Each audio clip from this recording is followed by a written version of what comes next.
Okay mga kaibigan, alas 3 ng madaling araw habang matinong tao ay tulog na. Kami heto, nasa sementeryo. Sabi nila 3 AM daw ang witching hour. Oras kung kailan active ang mga multo.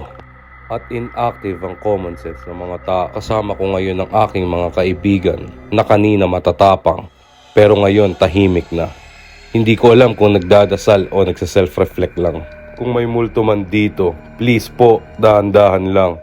First time lang namin. Spirit, kung nandito ka, pwede ka bang magparamdam?